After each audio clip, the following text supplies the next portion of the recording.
हाँ ठीक। हाँ ओके। फ्रेंड्स नमस्कार, मैं राजेश झा आप सबका स्वागत करता हूं इस प्लेटफॉर्म पे। और आज जब संडे के दिन में हम लोग इस जगह पे बैठे तो मैं सबसे आग्रह करूंगा कि आप ना पेन पेपर के साथ जरूर बैठे कि आज बहुत सारा इंफॉर्मेशन मिलने वाला है आपको, और ये इंफॉर्मेशन आपके लाइफ में बहुत इंपैक्ट डालेगा। क्योंकि कई बार कहते हैं ना, पहला सुख निरोगी काया, कि अगर आपका स्वास्थ्य सही है तभी आप जीवन में कुछ भी कर पाएंगे, किसी भी चीज का आनंद ले पाएंगे। ये आप मान लें कि अगर स्वास्थ्य ठीक है तभी आप कहते हैं ना, सर्दी का, गर्मी का, बरसात का, या किसी भी चीज का आनंद ले पाएंगे। अगर आपका स्वास्थ्य बिगड़ गया, जो कि हमने कोविड में देखा है, कोविड जैसे समय में हमें पता चला, इंपॉर्टेंस पता चला है स्वास्थ्य का, तो मैं चाहूंगा बहुत ध्यान से दें और आज सुने। और आज का जो सेशन हमारे बीच में डिलीवर करेंगे उनके लिए मैं आपको उनके बारे में बताऊं। मिस्टर नीरज वाधवा जी हैं। सर के बारे में बताऊं, सर के पास जबरदस्त नॉलेज है, और सबसे बड़ी बात है, नॉलेज के साथ साथ जो तरीका है समझाने का वो इतना सिंपल है कि आपको लगेगा अरे ये तो उन्होंने तुरंत आपको डॉक्टर बना दिया। एक तरह से कहने का मतलब है, ये जो पूरा हमारा सेशन है ये कतई नहीं है कि डॉक्टर इंपॉर्टेंस नहीं है हमारे लाइफ में, वो एक अलग पार्ट है। लेकिन हम बीमार ही क्यों पड़े? अगर बीमार ना पड़े तो, और कोई हमारा डॉक्टर भी नहीं चाहता कि हम बीमार पड़े, तो कहीं ना कहीं हमें कैसे ध्यान रखना है अपने खान पान का, अपने लाइफस्टाइल का, वो भी बहुत जरूरी है। इस सेशन को आगे मैं कंटिन्यू करने के लिए बुलाऊंगा नीरज वाधवा सर के। नीरज सर अनम्यूट करें प्लीज आप अपने आप को। सही से जी नमस्कार। अरे नीरज सर नमस्कार। तो मैं सबसे पहले let me introduce my self. Jha sir तो मेरे बारे में हर बार बहुत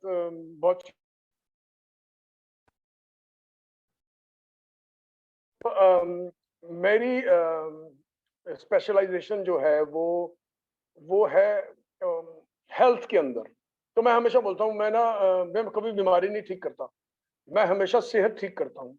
और सेहत में ही मेरी स्पेशलाइजेशन है। बीमारी ठीक करनी है तो वो डॉक्टर करेगा, वो उनका एरिया है। हम जो है एक्सपर्ट जो है वो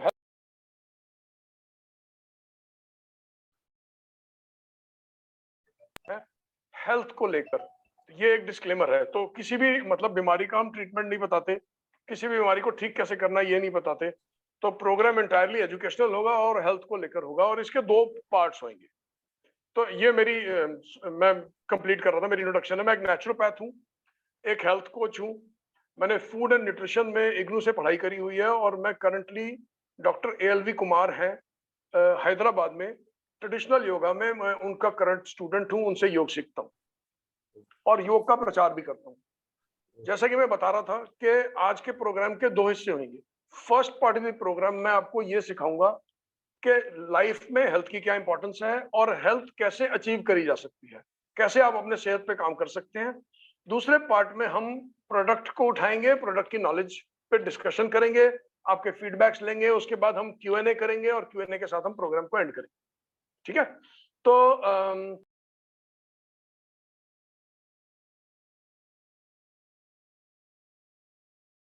to understand, Shah ji next slide देना प्लीज सर।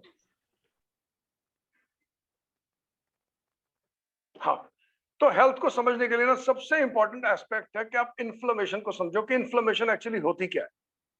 तो हमारी बॉडी में जो इन्फ्लेमेशन है ना, ये इम्यून सिस्टम का एक रिस्पॉन्स है। जैसे कि आप बीमार पड़े और आपको बुखार हो गया, तो बुखार होना जो है एक इन्फ्लेमेशन का साइन है कि आपकी बॉडी इन्फ्लेम्ड है। अब आपने कोई मेडिकेशन ली और उसको बुखार को नीचे ले आए, तो आपने अपनी इन्फ्लेमेशन को कम कर लिया। तो इन्फ्लेमेशन के भी दो तरीके हैं, एक गुड इन्फ्लेमेशन, एक बैड इन्फ्लेमेशन। तो बुखार होना एक शरीर का नेचुरल तरीका है आपको ठीक करने का, कि जब कोई आपकी बॉडी के अंदर बैक्टीरिया, वायरस घुस गया है और वो शरीर के इम्यून सिस्टम को परेशान कर रहा है, तो शरीर बॉडी का टेम्परेचर इसीलिए बढ़ाता है कि उस हाई टेम्परेचर में बॉडी तो सर्वाइव करेगी लेकिन बैक्टीरिया, वायरस मर जाएगा। तो ये बॉडी को इन्फ्लेम करना जो है इम्यून सिस्टम का एक मैकेनिज्म है आपकी बॉडी को रिपेयर करने का। लेकिन अगर आपकी body continuously over a long period of time inflamed रहती है, तो हम उसको बैड इन्फ्लेमेशन कहते हैं। और वो बैड इन्फ्लेमेशन हो किस वजह से रहा है वो देखना है। कि एक रीजन बैड इन्फ्लेमेशन होने का है फ्री रेडिकल्स। अब झा जी कितने लोग हैं, एक बार ग्रुप में डालिएगा, कितने लोग हैं जो अपना हैंड रेज करें जिनको आइडिया है कि फ्री रेडिकल होता क्या है। तो ये छोटा सा क्वेश्चन है इसका रिप्लाई दीजिएगा। जिनको पता है वो यस बोले, जिनको नहीं पता वो नो बोले। चैट बॉक्स पे यस लिख दें जिनको पता है।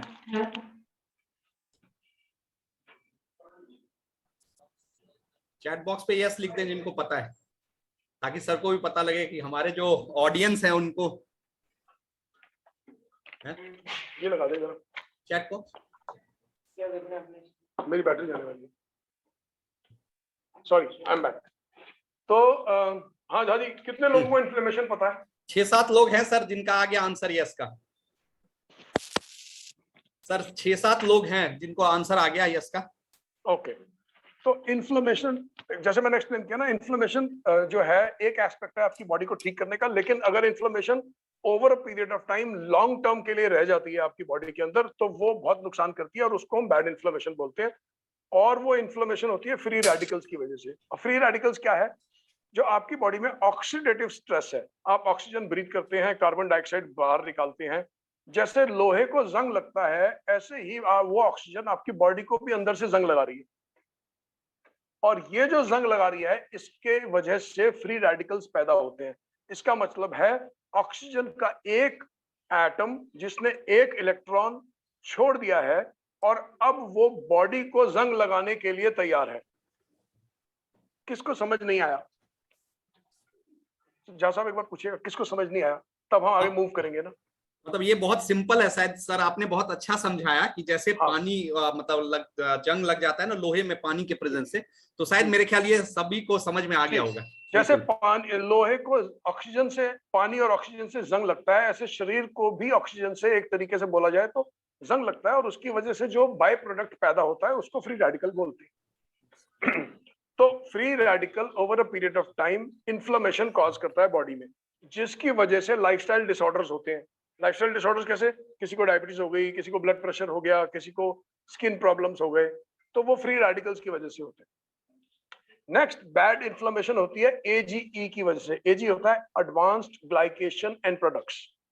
अब बड़े सारे लोगों को नहीं पता होगा, कितने लोगों को नहीं पता advanced glycation end products? Sir ये तो हमें भी नहीं पता है, ये तो मेरे ख्याल से कोई चैट बॉक्स में नहीं आया। बिल्कुल सर, इसको एक्सप्लेन करें। एडवांस्ड ग्लाइकेशन एंड प्रोडक्ट हुआ एक ऐसा एंड प्रोडक्ट जो कि शुगर और प्रोटीन को इकट्ठा खाने की वजह से बनता है। कि आपने शुगर और प्रोटीन इकट्ठा खाया। शुगर का जैसे प्रोटीन क्या हुआ? रसगुल्ला। रसगुल्ला दूध से बना है, दूध जो है प्रोटीन का प्रोडक्ट है। तो आपने रसगुल्ला और चाशनी इकट्ठे ली तो आपने प्रोटीन और चीनी इकट्ठे खा ली। एक सेकंड सर, ये स्क्रीन चेंज हो रहा है कि नहीं? एक बार गुड और बैड लिखा हुआ है। नहीं हो रहा है नीरज सर, वो मैं कंट्रोल में हूँ। ठीक है, ओके प्लीज। तो जैसे आपने एक रसगुल्ला खाया और उस रसगुल्ले के अंदर आपने प्रोटीन खाया और चीनी की चाशनी खाई, तो ये जो फूड का कॉम्बिनेशन है ये एक ब्लड के अंदर, बॉडी के अंदर एक बाय प्रोडक्ट बनाता है जिसको बोलते हैं advanced glycation end product. Glycation का मतलब होता है चीनी, एडवांस्ड का मतलब होता है, एडवांस का मतलब तो सबको ही पता है, एंड प्रोडक्ट का मतलब होता है एंड प्रोडक्ट। चीनी खाने की वजह से जो पदार्थ पैदा होता है उसको एजीई बोलते हैं, और ये हमारी बॉडी के लिए बहुत नुकसानदेह होता है। और ये दो कॉम्बिनेशन से बनता है, एक शुगर और प्रोटीन से और दूसरा शुगर और फैट से। इसका मतलब है आपने तला हुआ कुछ खाया और वो तला हुआ मीठा है, सपोज करो हलवा है। अब हलवे के अंदर शुगर भी है और फैट भी है, तो शुगर और फैट खाने की वजह से एजी बनते हैं और प्रोटीन और चीनी खाने की वजह से एजी बनते हैं। तो ये दो चीजें कॉम्बिनेशन ऐसी हैं, और मतलब एजीई बनाने की क्षमता में जो प्रोडक्ट सबसे हाई होते हैं वो होते हैं फास्ट फूड। सपोज आपने बर्गर खाया, बर्गर के साथ फ्राइज खाई, फ्राइज के साथ Coca Cola P, Coca Cola के साथ आपने फ्रेंच केचप खाई, तो इसका मतलब आपने प्रोटीन भी खा लिया, आपने शुगर भी खा लिया, आपने फ्राइड भी खा लिया, फैट्स भी खा लिए। तो ये जो कॉम्बिनेशन है ये बहुत लीथल कॉम्बिनेशन है और ये बहुत ज्यादा एजीई प्रोड्यूस करता है। तो एजीई भी इन्फ्लेमेशन कॉज करते हैं। तो बैड इन्फ्लेमेशन जो है वो फ्री रेडिकल्स और एजीई की वजह से होती है, जो कि डिजीज कॉज करता है और जो फर्दर लाइफस्टाइल डिसऑर्डर्स कॉज करता है। अब लाइफस्टाइल डिसऑर्डर्स क्या हैं? वो बीमारियां जो आपको लगी जीवन जीते जीते, जो आप मां के पेट से नहीं लेके आए थे। आपके घुटने खराब हो गए, आपका ब्लैडर, आपका प्रोस्टेट खराब हो गया, आपको डायबिटीज हो गई, आपको हार्ट प्रॉब्लम हो गई किसी को, तो ये लाइफस्टाइल डिसऑर्डर्स की एक कैटेगरी आती है। तो कोई भी बीमारी जो आपको लगी और वो बीमारी अपनी माँ के पेट से नहीं लेके आए, उसका बहुत बड़ा 2 कारण फ्री रेडिकल्स और एजीई होता है। तो ये तो हुआ बैड इन्फ्लेमेशन। अब गुड इन्फ्लेमेशन क्या होती है? गुड इन्फ्लेमेशन होती है वो इन्फ्लेमेशन जो आप खुद कॉज करते हैं, अपने आप नहीं होती। जो बैड इन्फ्लेमेशन है वो तो अपने आप हुई, आपने कुछ गलत खाया, बैड इन्फ्लेमेशन हो गई। अब गुड इन्फ्लेमेशन आप अपने आप कैसे कॉज करते हैं? अच्छा खाना खाकर और व्रत रखकर। तो जब आप व्रत रखते हैं तो आप अपनी बॉडी में गुड इन्फ्लेमेशन कॉज करते हैं और वो आपके बहुत फायदे की होती है। दूसरा, आप गुड इन्फ्लेमेशन कैसे कॉज करते हैं? योग करके। तीसरा, आप एक्सरसाइज करके एक गुड इन्फ्लेमेशन कॉज करते हैं। जैसे कोई जिम जाता है या बड़े दिनों के बाद कोई योग का आसन करता है तो मसल्स के अंदर दर्दें आ जाती हैं। जिम करने से बोलते हैं ना, जिम किया और नेक्स्ट डे बहुत दर्द हो रहा है, तो वो जो नेक्स्ट डे का दर्द है वो गुड इन्फ्लेमेशन है। ऐसे ही आपने कोई योग किया और योग करने की वजह से आपको 1-2 दिन बॉडी में दर्द आ गई हल्की, तो वो गुड इन्फ्लेमेशन है। ये इन्फ्लेमेशन आप खुद कॉज करते हैं। सिमिलरली फास्टिंग जब आप करते हैं, आपने एक टाइम का मील मिस कर दिया, सपोज करो आपने कल ब्रेकफास्ट ही नहीं खाया और कुछ नहीं खाया, या पूरा दिन आपने जूस पे बिताया, या पूरा दिन आपने पानी पे बिताया, तो आपने जब व्रत किया तो वो गुड इन्फ्लेमेशन में रिजल्ट करती है। और जितनी भी गुड इन्फ्लेमेशन है ना, वो हमेशा हेल्थ देती है हमारे को। इसका मतलब है आप फास्ट करोगे तो आपकी हेल्थ इंप्रूव होगी, आप योग करोगे आपकी हेल्थ इंप्रूव होगी, आप एक्सरसाइज करोगे आपकी हेल्थ इंप्रूव होगी, और इसके ऊपर से आप अच्छा खाना खाएंगे तो भी आपकी इन्फ्लेमेशन कम होगी, बैड इन्फ्लेमेशन कम होगी और हेल्थ इंप्रूव होगी।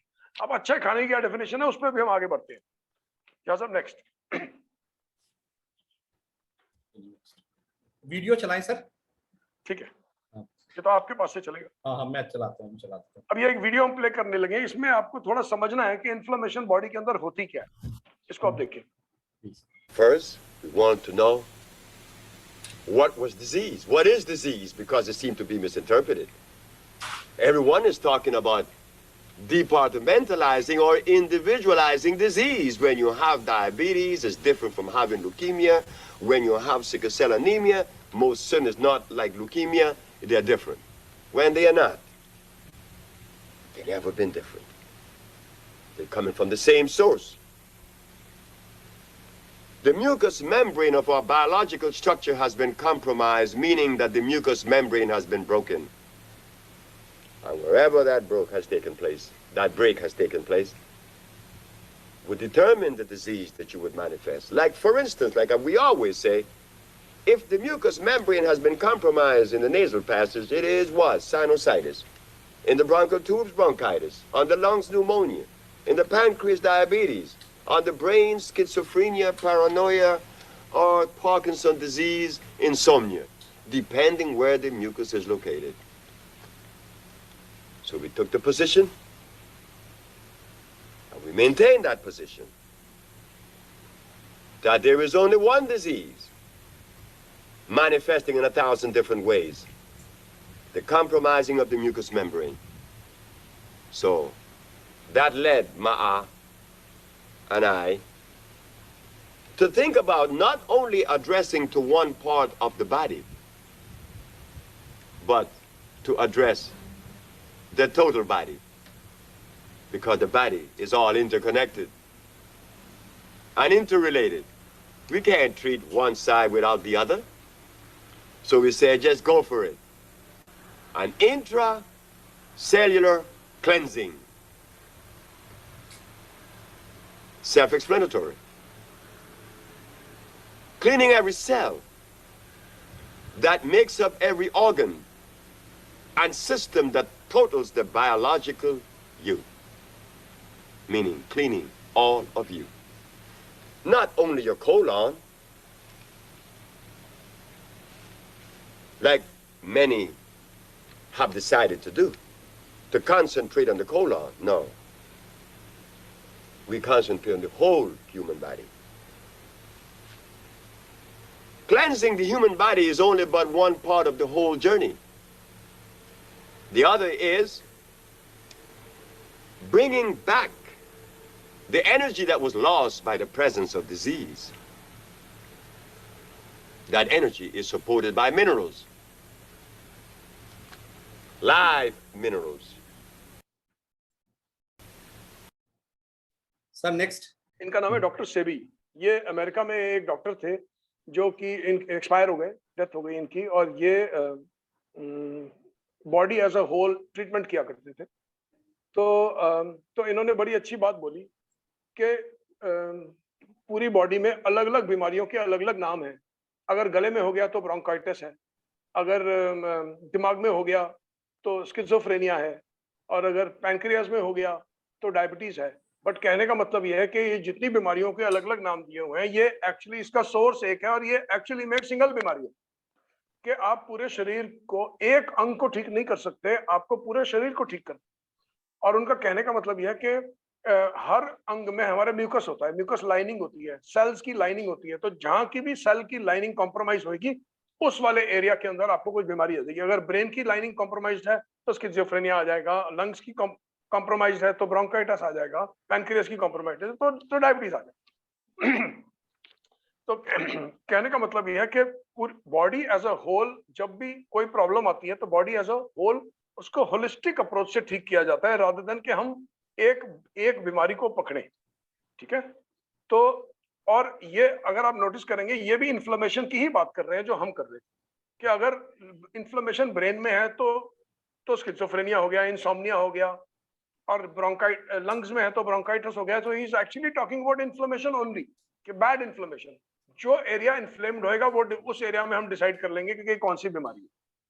तो अब इन्फ्लेमेशन को कैसे, अभी तक हम तो इन्फ्लेमेशन को समझते आए हैं, अब हम आगे देखेंगे इन्फ्लेमेशन को मैनेज कैसे करना है, देखना कैसे है, ठीक कैसे करना है, हम क्या एक्शंस लें। जैसे अभी हम प्रोग्राम शुरू कर रहे थे तो जहाज सर ने बोला मुझे ब्लड प्रेशर बहुत टाइम से चल रहा था, तो मैंने कुछ नहीं किया, मैंने सिर्फ उनकी एक ऐसी आइटम बंद कराई जो उनकी बॉडी में इन्फ्लेमेशन पैदा कर रही थी, और जब इन्फ्लेमेशन पैदा करने वाला सामान हमने हटाया तो बॉडी को आराम आ गया। तो that's all you have to do, you have to eat things that are non-inflammatory and stop eating things that are inflammatory. Inflammatory चीजें हटाएंगे तो शरीर को अपने आप आराम आ जाएगा, इर्रिस्पेक्टिव बीमारी कहाँ है। मैंने कोई झांसर ब्लड प्रेशर का इलाज तो किया ही नहीं ना, बिल्कुल नहीं, हम तो इलाज करते ही नहीं है। हमने तो ये किया कि हम आपका कौन सा ऐसा खाना हटाएं जो आपके शरीर में ब्लड प्रेशर को बढ़ा रहा है। That's all we did. अब अगर सर मोटा मोटी समझे इन्फ्लेमेटरी जैसे चीजों को अगर मोटा मोटी समझे तो वो कौन सा होगा? क्या चीज? जैसे इन्फ्लेमेटरी ऑब्जेक्ट बताया आपने, एक तो चपाती बताया, और कुछ ऐसा जो मोटा मोटी हम ध्यान रखें कि वो इन्फ्लेमेटरी। एक्चुअली क्या होता है, देखो हम लोग ना चाहे जाने अनजाने ना गेहूं से घिरे हुए हैं। हम घिरे हुए हैं गेहूं से, चाहते नहीं चाहते भी ना। आप चीज पे हाथ रखोगे और उसके अंदर बिना धुली गेहूं होएगी। आइसक्रीम ले लो, केचप ले लो, कोई बाजार का खाना ले लो। मैं परसों गुड़गांव गया था और जितने लाइन से रेस्टोरेंट थे ना, मैं एक भी सामान नहीं ढूंढ सका जिसमें मुझे कुछ खाने को मिल जाए गेहूं के बिना। गेहूं के बिना कुछ भी नहीं मिला एक भी रेस्टोरेंट में, ना रोल्स मिले, ना बर्गर मिले, ना पिज्जा थे, ना मतलब ये सब सामान था, और हर चीज में गेहूं थी। ठीक सर, आगे कंटिन्यू करते हैं इसको फिर। आगे कंटिन्यू। हाँ सर। तो गेहूं इटसेल्फ पे ही एक पूरा वेबिनार हो जाएगा। सही तो बात है। इसमें हम आगे बढ़ जाते हैं। तो अब ये जो है ना, ये जो आप देख रहे हो science and symptoms of inflammation, आपको कैसे पता लगेगा कि आपकी बॉडी इन्फ्लेम्ड है? एक, आपका ब्लड प्रेशर बढ़ सकता है, आपको पेन हो सकती है, आपको एक्सेसिव गर्मी लग सकती है, आपके स्किन के ऊपर रेडनेस आ सकती है, आपको कहीं सूजन हो सकती है। सपोज करो आपके पैर में सूजन हो गई, तो आप क्या चांसेस हैं, आप बोलोगे कि मेरी बॉडी इन्फ्लेम्ड है, या आप जाके पैर का इलाज कराने चले जाओगे? तो पैर की कोई तरह की भी सूजन, और खासकर रेपिटेटिव आ रही है, अगर एक के बाद दोबारा से आ रही है, 2 महीने में फिर से आ रही है, आपने ठीक किया फिर से आ रही है, तो अगर रेपिटेटिव, जैसे हमने बताया, बैड इन्फ्लेमेशन बहुत लॉन्ग पीरियड के लिए चलती है, और खासकर अगर वो आपके खाने से आ रही है तो वो बार बार भी आएगी। लॉस ऑफ फंक्शन है, कोई ऑर्गन ठीक तरह काम नहीं करेगा, बॉडी पूरी टायर्ड रहेगी, पूरा दिन थकावट रहेगी। तो अब देखो, मैंने हमेशा नोटिस किया, लोग जाते हैं किसी के यहाँ बैठे, चाय आई, चाय पी ली, आगे कहीं गए, फिर चाय आई, फिर चाय पी ली। तो अगर if you are someone who is drinking 4, 5, 6, 7, 8 cups of tea in a day, chances हैं आपकी बॉडी इन्फ्लेम्ड ऑलरेडी है ना, और आपको पता भी नहीं है। ठीक है ना? तो इन्फ्लेमेशन जो है वो जॉइंट पेन कॉज कर सकता है, इन्फ्लेमेशन आर्थराइटिस कॉज कर सकता है, डायबिटीज कॉज कर सकता है, कैंसर कॉज कर सकता है, फ्लू कॉज कर सकता है, मसल डैमेज कॉज कर सकता है। तो इन्फ्लेमेशन के बड़े रूप है हमारे शरीर में। चलिए आगे। अब देखते हैं इन्फ्लेमेशन को कैसे हमने डील करना है। तो मैं चाहता हूं कि ना आप कमेंट सेक्शन में लिखें कि कौन सा ऐसा ऑर्गन है जो आपको लगता है शरीर के लिए सबसे ज्यादा जरूरी है। एक ऑर्गन, अगर आपने ऑर्गन्स को नंबर देने हो 1 2 3 4, तो किस ऑर्गन को आप नंबर 1 पे रखें? सर ये तो बहुत जबरदस्त क्वेश्चन पूछा आपने। Very good, very good. देखते हैं ना बहुत सारे लोगों का सर चैट बॉक्स पे कमेंट आ रहा है, मतलब बहुत सारे लोगों का कमेंट आ रहा है। सबसे इंपॉर्टेंट ऑर्गन कौन सा है? हाँ, किसी ने कुछ लिखा, किसी ने कुछ लिखा, किसी ने हार्ट, किसी ने मतलब हर आदमी ने अलग अलग लेकिन लिखा है सबने। हाँ, गुड गुड गुड। अरे सर वेरी गुड, 9-10 लोग आ गए, बिल्कुल वेरी गुड। न्यूरो। अरे नेक्स्ट स्लाइड करें क्या सर? देखते यादव जी ने हार्ट लिखा है। अरे बहुत सारे लोग, अखिलेश यादव जी ने हार्ट लिखा है, जैन सर ने लिवर लिखा है। तो एक्चुअली मेरा ऐसा मानना है कि बॉडी में ना सबसे इंपॉर्टेंट ऑर्गन ना वो लिवर है। और उसका कारण बताता हूँ क्या है, जैसा आगे बढ़े। हाँ बिल्कुल। एक तो ये बॉडी में ना सबसे ज्यादा बड़ा ऑर्गन है और अच्छी खासी एनर्जी लेता है। मतलब मोस्टली लोग सोचते हैं कि बॉडी के अंदर हार्ट सबसे ज्यादा एनर्जी लेता है, क्योंकि हार्ट तो 24 घंटे चलता है। हमारी डिफरेंट बॉडी के डिफरेंट ऑर्गन्स हर टाइम पे कुछ ना कुछ एनर्जी, सब ऑर्गन्स की एवरेज है ना, जैसे गाड़ी की एवरेज होती है वैसे ऑर्गन्स की भी एवरेज है।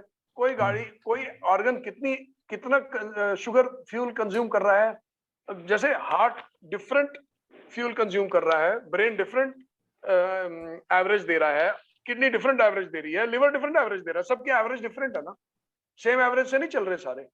तो हार्ट एक ऐसा ऑर्गन है जो कि 24 घंटे चलता है। तो लोग ऐसे मानते हैं कि हार्ट ही सबसे ज्यादा एनर्जी ले रहा है। इसका मतलब हार्ट की एवरेज हार्ट की कंजम्पशन, फ्यूल कंजम्पशन सबसे ज्यादा है, लेकिन बॉडी में सबसे ज्यादा फ्यूल कंजम्पशन ब्रेन की होती है। और ब्रेन के बाद फिर हार्ट का और लिवर का नंबर आता है। लिवर आई थिंक 19% आपकी जो ऑक्सीजन और आपका जो फ्यूल है 19% लिवर कंज्यूम कर लेता है। क्यों? एक तो ये बहुत बड़ा ऑर्गन है, ठीक है, और दूसरा ये ऑर्गन जो है ना फेमिलियरिटी के प्रिंसिपल पे काम करता है, और तीसरी ये ऑर्गन ना बिल्कुल शोर नहीं मचाता।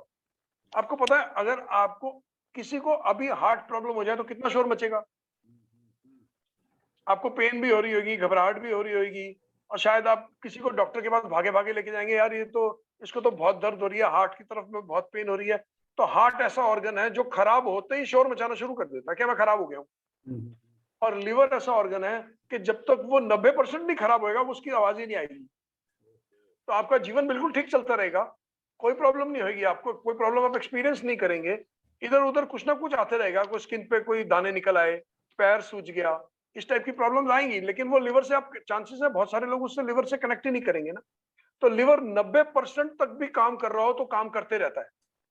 हार्ट अगर 10% भी गिर जाए तो इमीडिएटली शोर मचा देता है, ठीक है। तो इसलिए, और लिवर जो है ना एक प्रिंसिपल पे काम करता है, उसको बोलते हैं प्रिंसिपल ऑफ फेमिलियरिटी। लिवर जो है ना आपकी बॉडी का केमिकल फैक्ट्री है।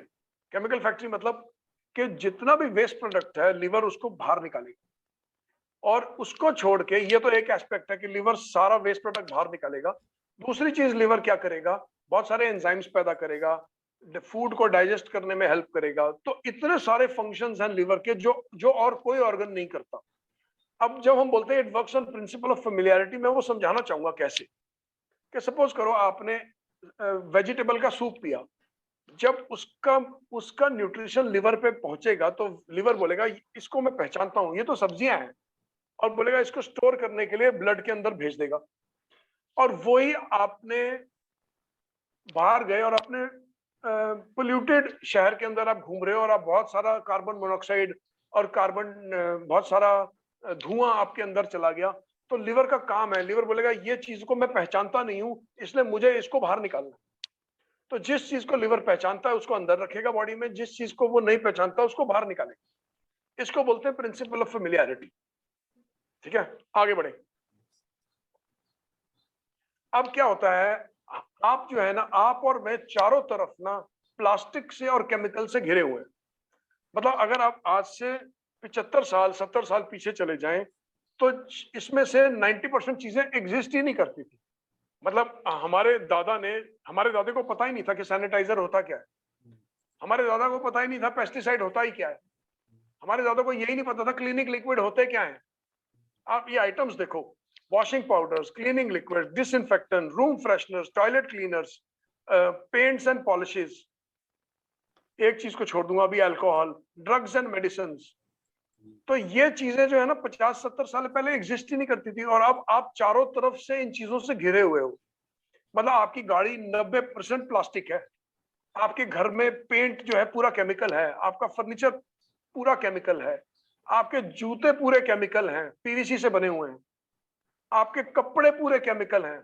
उसमें भी मतलब जो लोग 100% कॉटन की कमीजें पहनते हैं, वो भी अगर ऑर्गेनिक कॉटन है तो, अगर ऑर्गेनिक कॉटन नहीं है तो वो पेस्टिसाइड से भरी हुई कॉटन थी।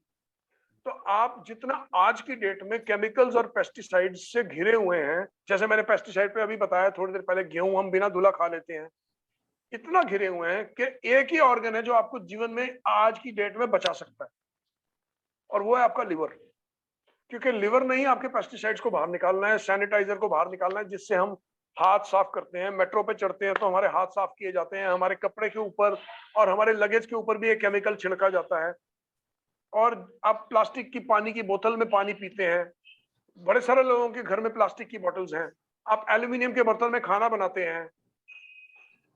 तो ऐसा कुछ नहीं है आपकी लाइफ में जिसमें केमिकल्स नहीं है, और एक ही चीज है जो आपको स्वस्थ और लंबा जीवन दे सकती है, और वो है आपका लिवर। इसलिए मैं हमेशा बोलता हूँ लिवर सबसे इंपॉर्टेंट ऑर्गन है, क्योंकि आपका हार्ट तो चलता रहेगा, लिवर जो है ना वो डिसाइड करेगा। अगर आपका लिवर ठीक होएगा तो आपका हार्ट भी ठीक होगा, अगर आपका लिवर ठीक होगा आपकी किडनी भी ठीक होगी। क्योंकि जब पेस्टिसाइड्स बाहर निकल जाएंगे और केमिकल्स बाहर निकलेंगे तो बाकी ऑर्गन्स भी ठीक ढंग से काम करेंगे। और प्रॉब्लम क्या होती है, हम सोचते हैं अच्छी सेहत होना मतलब अच्छा खाना खाना। मेरा ऐसा मानना है कि अच्छी सेहत होना अच्छा खाना खाने के बावजूद भी शरीर की अच्छी सफाई होना है। और मोस्टली जो लाइफस्टाइल डिसऑर्डर्स आ रहे हैं वो इस वजह से आ रहे हैं कि आपके शरीर की अंदरूनी सफाई नहीं हो रही। और यही डॉक्टर से भी बोल रहे थे कि वो यही बोल रहे थे कि आपके शरीर की क्लींजिंग नहीं हो रही है। और क्लींजिंग क्यों नहीं हो रही है? क्योंकि आपका लिवर टॉक्सिक हो रखा है। अब आपको, जैसे झा जी ने बोला कि उन्होंने वीट छोड़ी और उनका ब्लड प्रेशर डाउन हो गया, हमने क्या किया? हमने उनके लिवर पे टॉक्सिक लोड कम किया। और वो दो टॉक्सिक लोड हमने दो चीजों से कम किया, पेस्टिसाइड कम करके और हाइब्रिडाइज्ड वीट कम करके। तो लिवर पे जब हम जैसे हमने बोला गुड इन्फ्लेमेशन क्या होती है, फास्टिंग करना। जब हम फास्ट करते हैं तो बॉडी हमारी रेस्टिंग मोड में जाती है और लिवर को जितने एंजाइम्स हैं, डाइजेस्टिव एंजाइम्स हैं, उनको रिप्लेनिश कर देता है। पेट के अंदर जो एंजाइम्स पहुंचने हैं वो पहुंचते हैं, इंटेस्टाइन में जो एंजाइम्स पहुंचने हैं वो पहुंचते हैं, और वो लिवर का काम है। तो अगर आपका लिवर स्वस्थ होएगा तभी तो एंजाइम्स पहुंचाएगा ना। तो इसलिए लिवर को स्वस्थ रखने का मतलब है इन्फ्लेमेशन को नीचे रखना। इन्फ्लेमेशन नीचे रहेगी तो आपका ब्रेन भी ठीक रहेगा, हार्ट भी ठीक रहेगा, किडनी भी ठीक रहेगी। मोस्टली लोग क्या करते हैं, हार्ट के लिए कोई अच्छी चीज है वो खा ली, ब्रेन के लिए कुछ अच्छी चीज है वो खा ली। आप खाएं, कोई प्रॉब्लम नहीं है, लेकिन अगर आपका लिवर स्वस्थ है तो ये जो मैंने केमिकल सारे लिखे हैं ये आपकी बॉडी में रुकेंगे नहीं ना। और इनसे आप कोशिश कर लें तो भी आप दूर नहीं भाग सकते। आप घर में पेंट लगाना बंद कर दोगे? आप कौन सी, आपकी तो घर में जो पानी की सप्लाई आती है वो भी प्लास्टिक की पाइप में आती है। आप जो प्लम्बर को बुला के घर में पाइप लगाते हैं, जितने पाइप हैं वो सारे प्लास्टिक के हैं ना, पहले लोहे के होते थे, अब प्लास्टिक के हैं। तो आप चाहते हुए भी प्लास्टिक को अपने जीवन से अब नहीं निकाल सकते। ये ह्यूमैनिटी का हिस्सा बन गए हैं। तो लेकिन आप एक चीज कर सकते हैं कि आप अपने लिवर को स्ट्रांग रखें, और लिवर को स्ट्रांग रखने का मतलब ये है, अब आप इस लिवर को देखो, इसके अंदर हमने क्या चीज लिखी है, हमने लिखा है जाजी पिछली, हाँ, healthy liver is equal to a healthy heart is equal to a healthy brain is equal to healthy eyes equal to healthy skin। इसका मतलब है अगर आपका लिवर ठीक है तो आपकी ये चारों चीजें ठीक है, पहली चीज। अब हमें कैसे पता लगेगा कि आपका लिवर हेल्दी नहीं है? उसके लिए कोई ब्लड टेस्ट कराने की जरूरत नहीं है। नेक्स्ट स्लाइड हमारे को बता देगी कि आपको कोई ब्लड टेस्ट कराए बिना कैसे पता चलेगा। अगर आपके एब्डोमेन की ये पोजीशन है तो आपका लिवर हेल्दी नहीं है। उसके लिए कोई ब्लड टेस्ट नहीं करवाना, कहीं नहीं जाना, कोई पैसे नहीं खर्चने। तो अगर आपका पेट निकला हुआ है तो चांसेस है आपका लिवर हेल्दी नहीं है। चांसेस क्या है? लिवर हेल्दी है ही नहीं, क्योंकि ये फैटी लिवर की एक निशानी है। इसका मतलब ये लिवर अपनी फुल परफॉर्मेंस पे काम नहीं कर रहा। इसका मतलब है कि ये पेस्टिसाइड्स को बाहर नहीं निकाल रहा, ये ठीक ढंग से एंजाइम्स नहीं प्रोड्यूस कर रहा, ये केमिकल्स को बाहर नहीं निकाल रहा, और आपके शरीर में चीजें रुक रही हैं। और जब चीजें रुकेंगी तो दूसरी बीमारियां आएंगी। कहीं सूजन आएगी, कहीं स्किन पे इंफेक्शन आएगी, किसी को सिरोसिस आएगा, किसी को सर्वाइकल आएगा। बड़े लोग सोचते हैं सर्वाइकल आना मतलब जाके हड्डियों के डॉक्टर के पास चले जाएं। हड्डियों के डॉक्टर के पास तो जाएं, पहले लिवर को ठीक कर लें, सर्वाइकल भी ठीक हो जाएगा। मैंने बहुत सारे केसेस किए हैं जहां पे लिवर को ठीक करके सर्वाइकल और माइग्रेन ठीक हो जाती है। ठीक है, अब सवाल यह है कि लिवर ठीक कैसे रहेगा। एक मिनट इस पे डिस्कस कर लेते हैं कि आप क्या करें कि आपका लिवर ठीक रहे। तो एक तो मैंने बोला इन्फ्लेमेटरी फूड नहीं खाना, वो खाना नहीं खाना कि जिस पे एडवांस ग्लाइकेटेड एंड प्रोडक्ट्स बनते हों।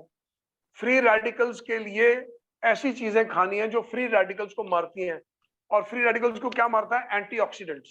अब इस ग्रुप में शायद ही कोई होगा जिसको एंटीऑक्सीडेंट नहीं पता। एडवांस ग्लाइकेशन एंड प्रोडक्ट्स तो केवल और केवल आपके खाने से ही रुकेंगे। आपको फैट और प्रोटीन के कॉम्बिनेशंस नहीं खाने हैं, जैसे मैंने एक्सप्लेन किया। आपको शुगर और प्रोटीन के कॉम्बिनेशंस नहीं खाने हैं, इन कॉम्बिनेशंस को अलग अलग खाना है।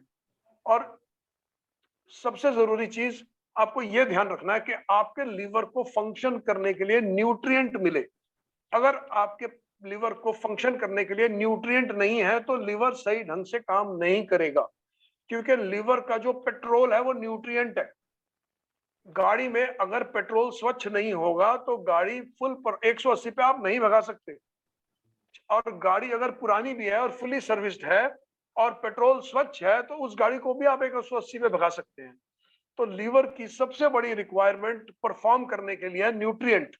और प्रॉब्लम क्या होता है, लीवर जब सफाई करने पे आता है और उसको किसी पेस्टिसाइड को बाहर निकालना है तो लीवर बोलता है मेरा न्यूट्रिएंट कहाँ है। ये बिल्कुल ऐसे है जैसे आपने आग बुझाने की गाड़ी भेजी और जब साइट पे आग बुझाने के लिए गाड़ी पहुंची तो जो लोग आए थे उन्होंने बोला गाड़ी तो पानी लेके नहीं आई। जब गाड़ी पानी लेके नहीं आएगी तो आग कैसे बुझाएगी। तो आपके जो सोल्जर्स हैं, आपके जो इम्यून सिस्टम के सोल्जर्स हैं, जब वो लड़ने के लिए पहुंचते हैं किसी बाहर की पैथोजन से लड़ने के लिए पहुंचते हैं तो उनके पास हथियार नहीं होते, वो खाली हाथ जाते हैं लड़ने के लिए। तो आपके शरीर के जो हथियार हैं वो न्यूट्रिएंट हैं। न्यूट्रिएंट रहेंगे तो इम्यून सिस्टम स्ट्रांग रहेगा, न्यूट्रिएंट रहेंगे तो लिवर काम करेगा, लिवर काम करेगा तो आपको बीमार चांसेस हैं आप बीमार नहीं पड़ेंगे। अगर आपको अपनी बीमारी कम करनी है, सपोज करो कितने लोग हैं इस ग्रुप में जो 1 साल के अंदर कम से कम 2 बार बीमार पड़ते हैं। किसी भी चीज से, चाहे कोई जुकाम हो जाए, चाहे पेट खराब हो जाए, चाहे कोई दर्द आ जाए, चाहे सर्वाइकल की पेन आ जाए, कितने लोग हैं जो साल में कम से कम 2 बार किसी ना किसी प्रॉब्लम को डील करते हैं। से yes in the chat box. कई सारे लोग आते जा रहे हैं आंसर सर, है ना। तो आपको समझने की जरूरत यह है कि the only thing that is missing is nutrient। Nutrient missing होएगा तो आपके जो सोल्जर्स हैं उनके पास हथियार नहीं है। और बीमारी के हमारा क्या सिस्टम है, हम न्यूट्रिएंट प्रोवाइड करते हैं बीमारी के बाद। अगर जो लोग न्यूट्रिशन में ट्रेंड भी हो जाते हैं ना, वो भी न्यूट्रिशन बीमारी के बाद ट्रेन कर देते हैं। आपका कुछ प्रॉब्लम हो गई तो आप बोलते हैं मैं न्यूट्रिएंट खा के उसको ठीक करूंगा। मेरी एडवाइस क्या है, आप न्यूट्रिएंट खाएं ताकि बीमारी होए नहीं। ये तो बहुत अच्छा पॉइंट दिया है आपने सर। हाँ, न्यूट्रिशन पहले लेना चाहिए, बिल्कुल। और ना इस पे भी आएंगे लास्ट पे। जाजी थर्ड लास्ट एक स्लाइड है वो देना। आगे चलो, 3-4 स्लाइड आगे चलो। कुछ आज चलते जाओ, बढ़ते जाओ जब तक मैं ना बोलूं। सर ये नहीं चलते जाओ जब तक मैं ना बोलूं। और एक और, हाँ, तो ये एंड में स्लाइड थी क्योंकि मैंने बात अभी पिक कर ली तो मैंने सोचा मैं स्लाइड अभी शेयर कर लेता हूँ। Don't fall sick, you need omega 3 today. तो भाई अभी क्या है, अभी हम न्यूट्रिएंट की बात कर रहे हैं, तो आपको न्यूट्रिएंट आज चाहिए और रोज चाहिए, और उसके लिए पैसे खर्चने हैं। मतलब बीमारी पे पैसे नहीं खर्चने हैं, सेहत पे पैसे खर्चने हैं। हमारा अब जहाँ से पीछे आ जाए, हमारा जो सिस्टम है ना, हम बीमारी पे 10 लाख खर्च करवा लो, लेकिन न्यूट्रिएंट पे 10,000 नहीं खर्चने। You have to spend money. If you don't spend 10,000 today, that is why you are spending 10 lakhs tomorrow. Exactly. और unfortunately I keep meeting people, 10,000 का सामान लेने को बोलेंगे तो लोग बोलेंगे, और ये आपको अपने नेटवर्क में भी लोगों को ट्रेन करना है कि पैसे आज खर्चने हैं। नहीं, आज लोग मैं सीरियसली बता रहा हूँ, I meet people who don't spend 10,000। मैं आपको केस बताता हूँ। आई मेट अ जेंटलमैन, मैंने उनको 10,000 रुपीज के सप्लीमेंट बोले, उन्होंने बोला ये बहुत एक्सपेंसिव है। उसके बाद उन्होंने 6 लाख रुपए का घुटने का ऑपरेशन करवाया, 6 लाख रुपए का घुटने का ऑपरेशन कराया, और उसके 2 महीने बाद वो मर गए। Oh my God. और घुटने के ऑपरेशन से नहीं मरे, न्यूट्रिएंट ही नहीं था बॉडी में। My God. तो the problem of the humanity is, ये ह्यूमैनिटी की प्रॉब्लम है कि लोग न्यूट्रिएंट पे पैसे नहीं खर्चते। न्यूट्रिएंट पे पैसे आज खर्चने हैं, और इसी में आपने अपने लोगों को ट्रेन करना है और उनका माइंडसेट चेंज करना है कि न्यूट्रिएंट पे पैसे आज खर्चने। ठीक है, तो अब देख लेते हैं वाई ओमेगा 3। तो ओमेगा 3 जो है ना, जैसे हमने डिस्कस किया, गुड इन्फ्लेमेशन, बैड इन्फ्लेमेशन। तो बैड इन्फ्लेमेशन को ठीक करने में ओमेगा 3 का बहुत बड़ा रोल है, और इसी में आपने लोगों को ट्रेन करना है। और कब खानी है ओमेगा 3? आज खानी है, अभी, कल खानी है। क्यों? इसका नाम देखो क्या है, इसेंशियल फैटी एसिड। इसेंशियल क्यों लगा? सिर्फ फैटी एसिड क्यों नहीं था? हमने इसका नाम सिर्फ फैटी एसिड क्यों नहीं दिया? इसीलिए नहीं दिया क्योंकि उसका इसेंशियल का एक पर्पस है। ये इसेंशियल फैटी है क्योंकि आपके शरीर का हर कण फैट से बना हुआ है। आपका शरीर अगर देखें, देखो गेहूं जो है वो कार्बोहाइड्रेट का बहुत बड़ा सोर्स है। कोई है जिसको नहीं पता? सबको पता है, सबको पता है। किसी भी तरीके के आटे जो हैं वो कार्बोहाइड्रेट का बहुत बड़ा सोर्स है। ठीक है, और कार्बोहाइड्रेट हमें एनर्जी भी देता है। बड़े सारे लोग बोलते हैं हम अगर कार्बोहाइड्रेट नहीं खाएंगे हमें एनर्जी कहाँ से मिलेगी? तो क्योंकि कार्बोहाइड्रेट कहीं भी किसी को किताब को उठा लो और उसमें मुझे ढूंढ के दिखा दो, आगे लिखाओ इसेंशियल कार्बोहाइड्रेट, कहीं लिखा है? नो, किसी किताब में नहीं लिखा। लेकिन कार्बोहाइड्रेट ऐसी चीज है जो हम 3 बार खाते हैं दिन में, कभी कभी 5 बार भी खाते हैं, जबकि वो इसेंशियल भी नहीं है। और मुझे बात बताओ, शरीर के अंदर आपका ब्रेन, आपका मसल, आपका हार्ट, आपके ऑर्गन, कोई भी चीज कार्बोहाइड्रेट से बनती है? ना, कोई भी चीज कार्बोहाइड्रेट से नहीं बनती। अच्छा, कोई चीज प्रोटीन से बनती है? प्रोटीन से बनते हैं ना मसल्स, प्रोटीन से हमारे मसल्स बनते हैं। हमारी बॉडी में फैट से कुछ बनता है? फैट से क्या बनता है जासर पता है? हाँ, बस वो हेल्प करता है सर एनर्जी को स्टिमुलेट करने में। हर सेल की हर आउटर लेयर, जो आउटर लेयर होती है वो फैट से बनती है। बिल्कुल, outer layer, outer layer fat से बनती है। तो एक सेल का मेन जो दो इंग्रेडिएंट है वो होते हैं फैट और प्रोटीन। कार्बोहाइड्रेट नहीं होता है। कार्बोहाइड्रेट जो है ना,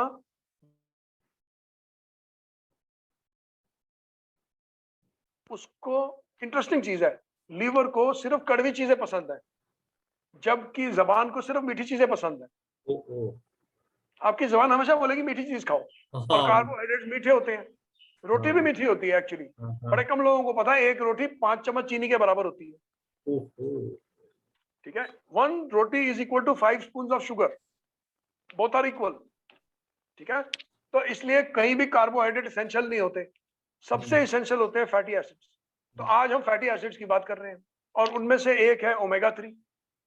ओमेगा 3 जो है, इसके 2 हिस्से हैं, एक है EPA, एक है DHA। ये मोस्टली सबको पता होगा ग्रुप में, है ना। और ओमेगा 3 का फंक्शन क्या है? ये आपके हर बॉडी के हर सेल को चाहिए, हर कण को चाहिए, इसलिए रोज चाहिए, और ये इन्फ्लेमेशन को लो रखता है। और आगे बढ़े, क्योंकि ये इन्फ्लेमेशन को लो रखता है, ये आपकी आईज को भी ठीक रखेगा, आपकी स्किन को भी ठीक रखेगा, आपकी इंटरनल ऑर्गन्स की हेल्थ को भी ठीक रखेगा, क्योंकि ये हर कण को चाहिए। और इंटरेस्टिंग चीज आप देखो, अगर ये बोल रहे हैं आपकी ओमेगा 3 आपकी आंखों को ठीक रखता है, बिल्कुल ठीक रखता है, लेकिन वो सिर्फ आंखों को नहीं ठीक रख रहा, वो लीवर को भी ठीक रख रहा है। और जब लीवर ठीक रहेगा तो बॉडी में से पेस्टिसाइड बाहर निकलेंगे, और जब बॉडी में से पेस्टिसाइड बाहर निकलेंगे तो आंखें ठीक हो जाएंगी। यू हैव टू रिमेंबर, देखो लीवर के सेल्स को भी तो फैटी एसिड चाहिए ना, शरीर में कोई चीज नहीं है, ब्रेन को भी फैटी एसिड चाहिए, स्किन को भी चाहिए, मसल को भी चाहिए, लिवर को भी चाहिए, इंटरनल ऑर्गन्स को भी चाहिए। तो इस वजह से ओमेगा 3 खाने से जब आपके सेल्स की सेल्स का स्ट्रक्चर इंप्रूव होता है, हम ना अभी ओमेगा 3 के फायदे इस एंगल से नहीं देख रहे कि वो किस ऑर्गन को ठीक कर रहा है, हम इस एंगल से देख रहे हैं वो सेल स्ट्रक्चर को ठीक रखता है, सेल की बनावट को ठीक रखता है, चाहे वो सेल आपकी आंख का हो या आपकी मसल का हो, उसकी बनावट को ठीक रखता है, चाहे वो आपकी ब्रेन का हो, उसकी बनावट को ठीक रखता है। सेल की अपनी भी तो एक हेल्थ है ना, एक आपकी ब्रेन हेल्थ है और एक आपके ब्रेन की सेल की हेल्थ है। तो आपका माइटोकॉन्ड्रिया हेल्दी हो, आपका सेल का स्ट्रक्चर हेल्दी हो, हम थोड़ा और डीप जा रहे हैं इसमें, तो इसका ये काम है ओमेगा 3 का। और क्योंकि मोस्टली लोग ओमेगा 3 में डेफिशिएंट होते हैं, इसकी वजह से ये प्रॉब्लम्स आती हैं, कार्डियोवास्कुलर डिजीज उसी की वजह से आती है। आगे बढ़े। और जैसे मैंने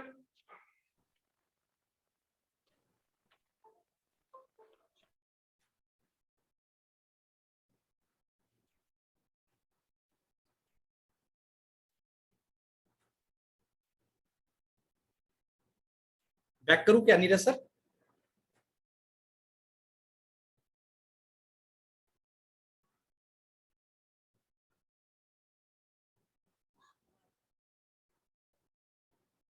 Neeraj sir are you audible sir? वो डिस्कनेक्ट हो गए हैं अभी, 1 मिनट अच्छा अच्छा सर, वेट करो। देखें मतलब जब तक नीरज सर आ रहे हैं, देखें नॉलेज क्या जबरदस्त दे रहे हैं ये, और ये हम लोगों के लाइफ के लिए कितना इंपॉर्टेंट है वो बहुत समझने की बात है।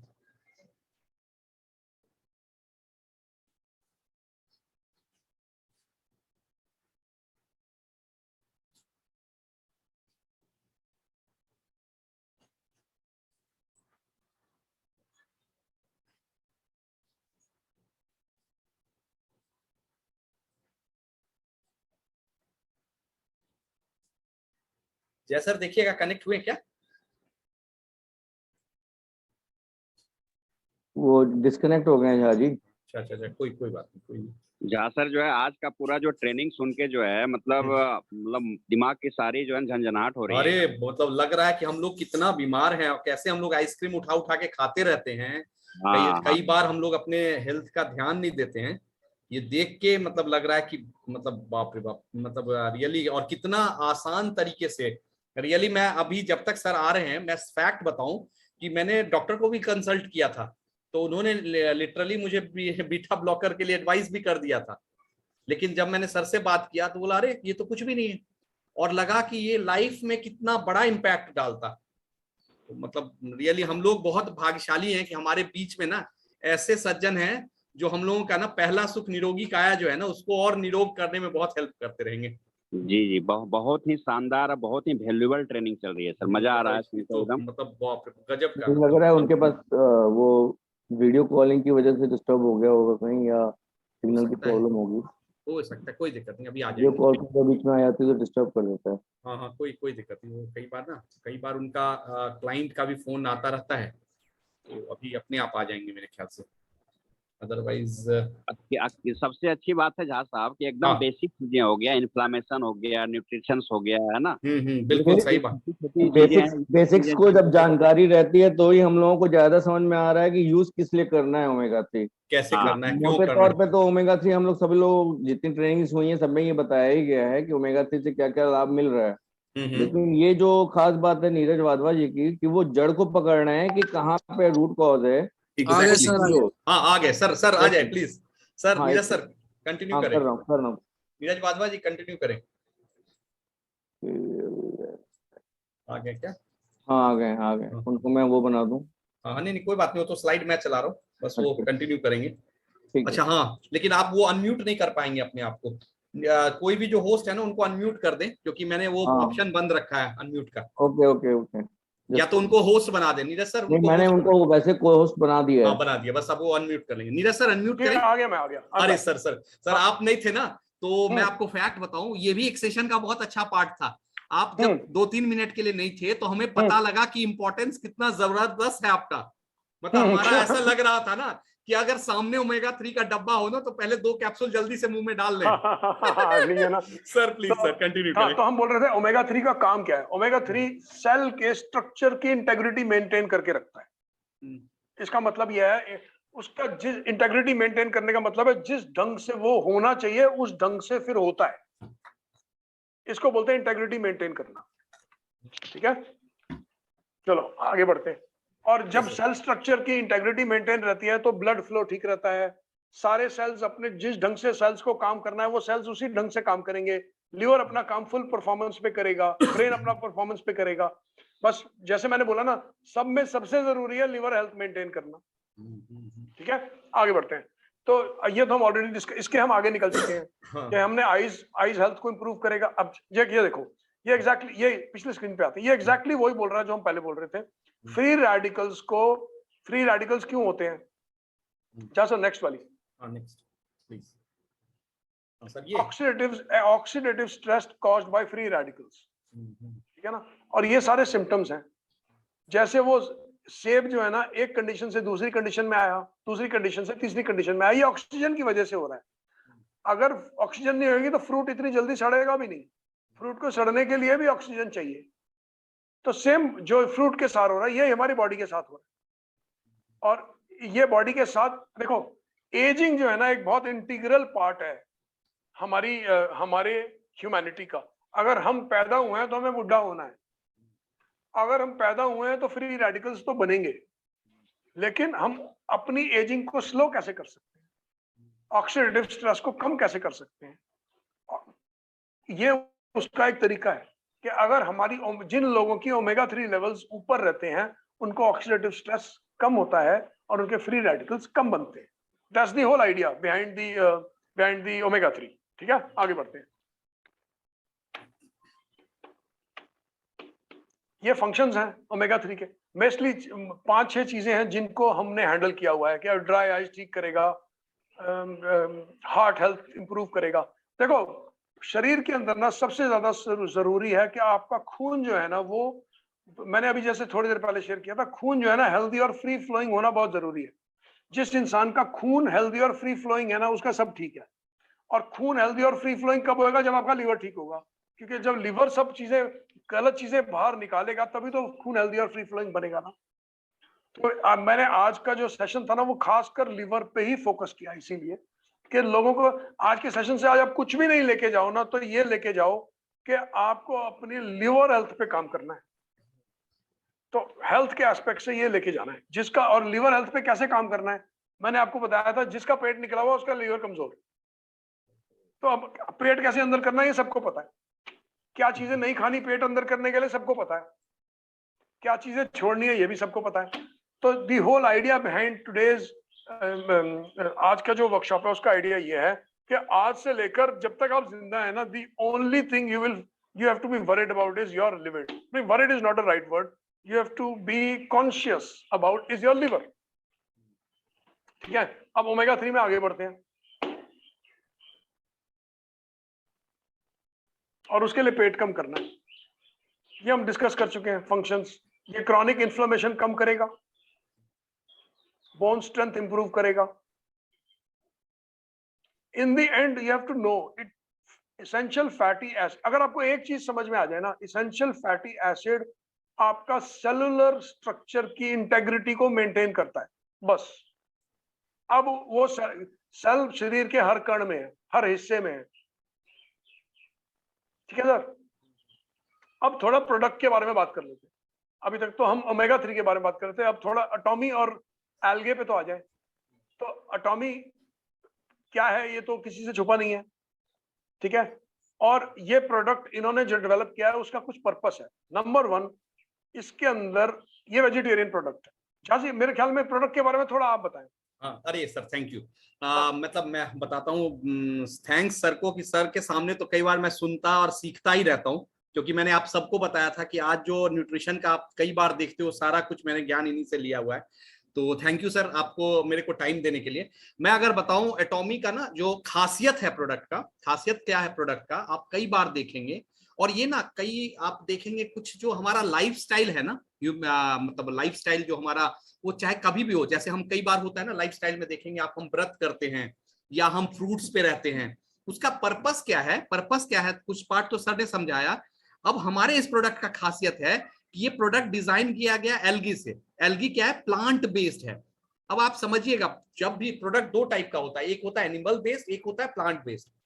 अब क्या होता है, और कुछ केमिकल बेस्ड होता है। केमिकल बेस्ड तो आप मतलब समझिए वो फिर आप उसको कंपेयर ही नहीं कर सकते, उसको तो साइड रखते, क्योंकि कई बार आपके पास ये क्वेश्चन आएगा कि यार ओमेगा 3 तो कुछ एक बहुत छोटे से अमाउंट में, वो केमिकल बेस्ड है, उसको साइड रखते हैं। अब दो वे आता है, एक होता है प्लांट बेस्ड, एक होता है animal based. Animal based product जो है वो भी बॉडी को एब्जॉर्ब करने में थोड़ा टाइम लगता है। प्लांट बेस्ड प्रोडक्ट जो है ना, ये बॉडी बहुत आसानी से एब्जॉर्ब करता है।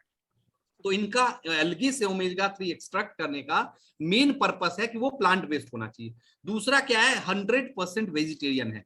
कई बार होता है ना कि कुछ लोगों का मान्यता है कि भाई मैं नॉनवेज नहीं खाता हूं, मैं अपने लाइफ को आता हूं, कई सारे पंथ हैं जो नहीं लॉ करते हैं। ऑब्वियस सी बात है, ये प्रोडक्ट 100% वेजिटेरियन है। 100% वेजिटेरियन का मतलब आपके डब्बे के ऊपर ग्रीन पैच लगा हुआ है, वो 100% वेजिटेरियन है। और दूसरा है एटॉमी का जो ओमेगा 3 है, वो एल्गी से लेने से क्या फॉर्म होता है कि वो फिशी स्मेल नहीं आता है।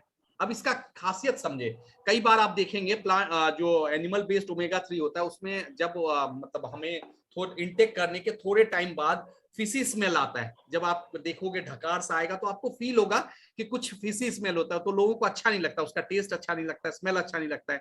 इनमें खासियत क्या है, इन्होंने प्रोडक्ट को ऐसा डिजाइन किया और उसमें लेमन एक्सट्रैक्ट ऐड किया, तो वो क्या होता है, फिशी स्मेल को आने ही नहीं देता है।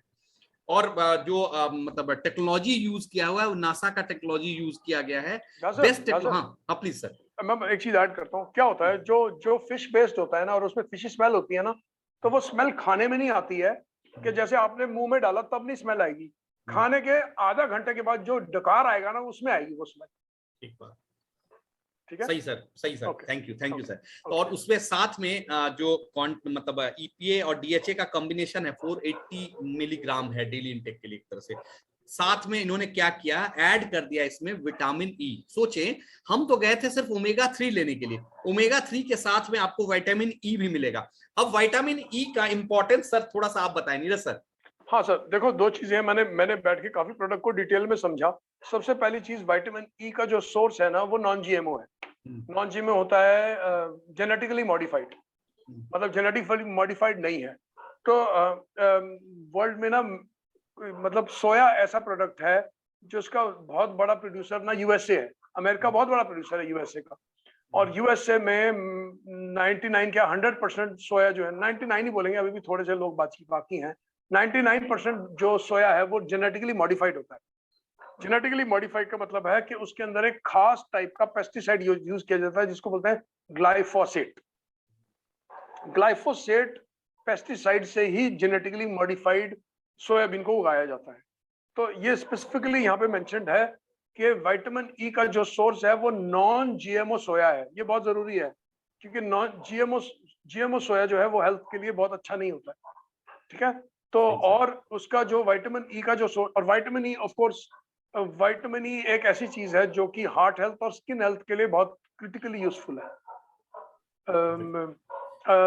मुझे नहीं पता कितने लोग यहाँ जानते हैं कि जब भी कोई हार्ट पेशेंट जो है डॉक्टर के पास जाता है, तो उसको सबसे पहले doctor, one of the things that doctor prescribes is vitamin E, heart health के लिए।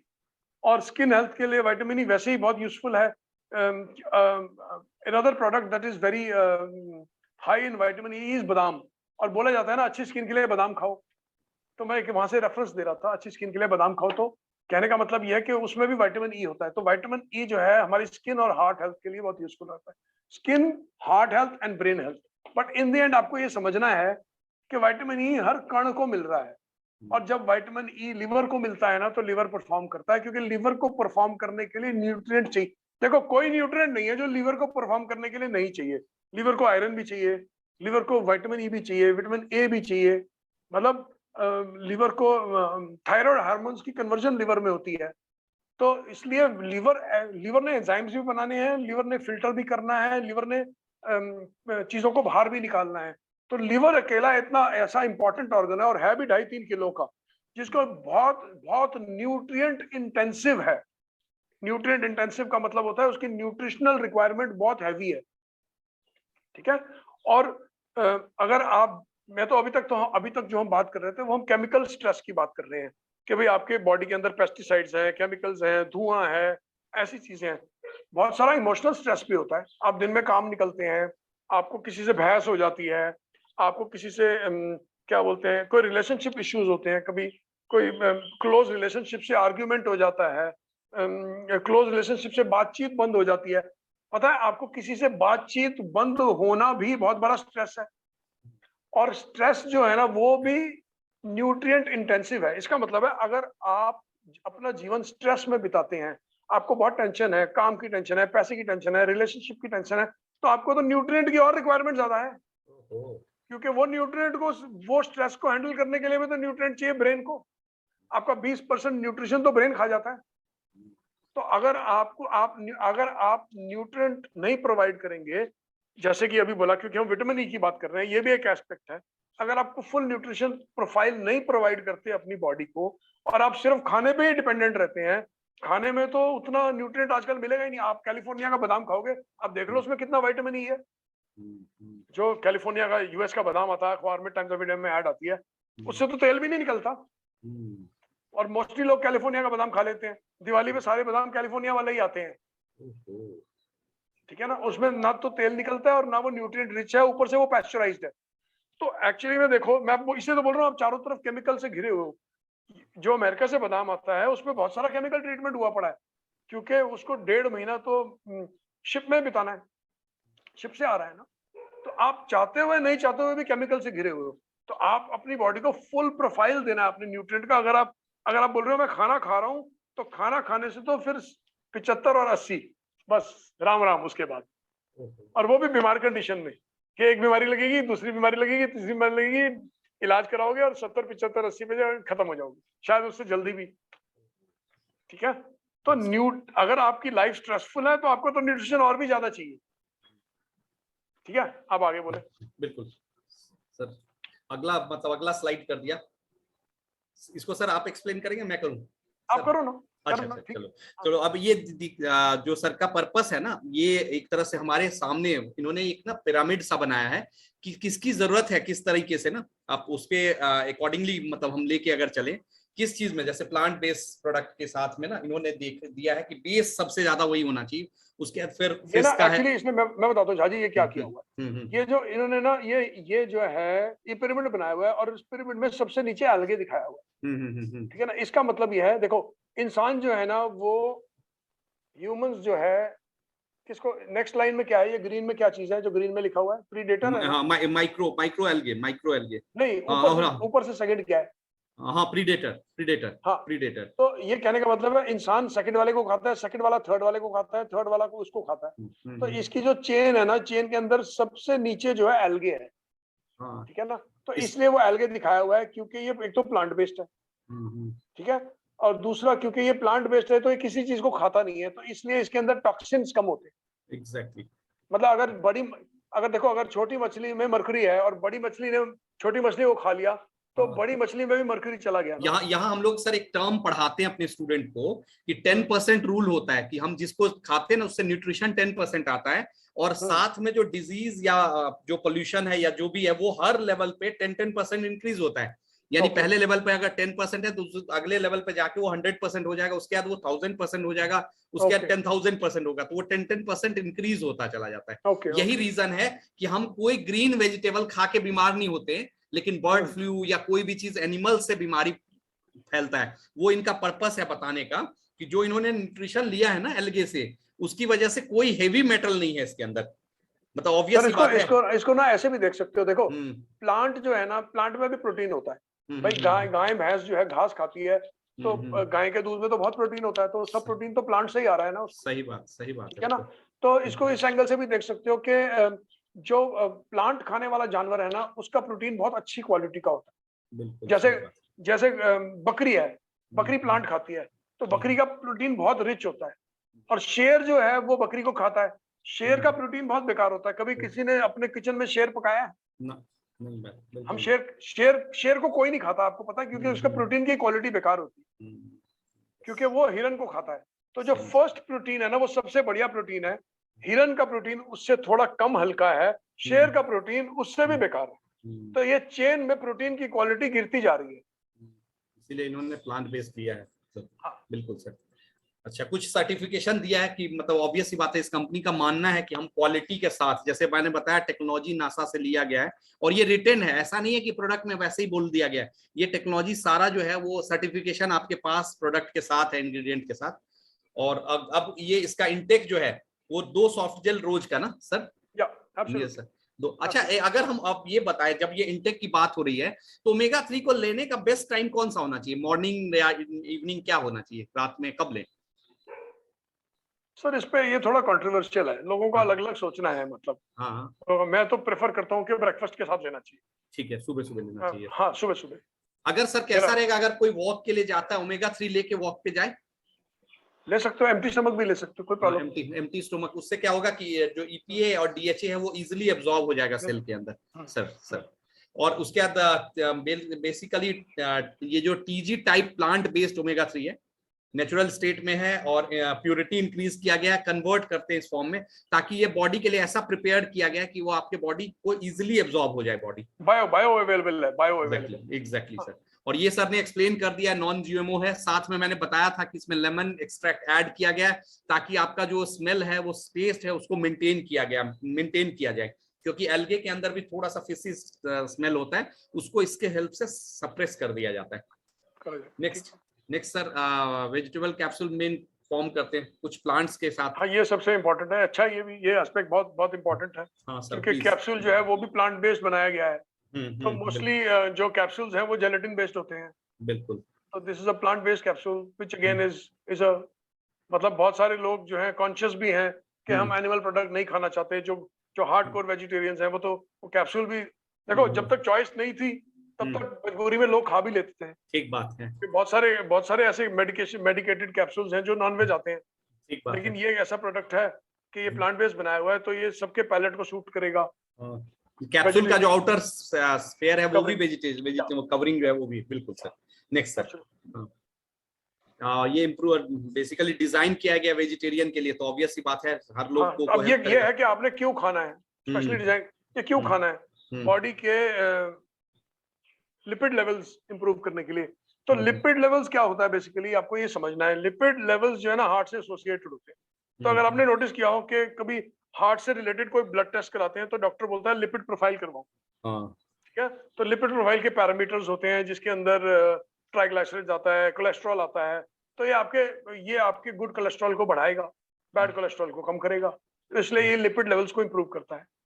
ठीक है, ऑब्वियसली जब लिपिड लेवल्स इंप्रूव होंगे, तो मैंने बताया क्या लिपिड लेवल्स इंप्रूव होने का मतलब है खून हेल्दी और फ्री फ्लोइंग है।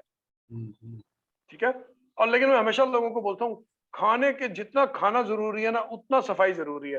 तो आज का प्रोग्राम जो है ना उसमें लिवर हेल्थ पे काम है। तो याद रखना, शरीर की सफाई लिवर करता है, और जितना जरूरी है कि आप अच्छी चीजें अपनी पेट में डालें, उतना जरूरी है अपना हेल्थ, अपने लिवर को हेल्दी रखें ताकि आपके शरीर की सफाई हो। इसको नोबेल इस एक लाइन को नोबेल प्राइज मिला हुआ है।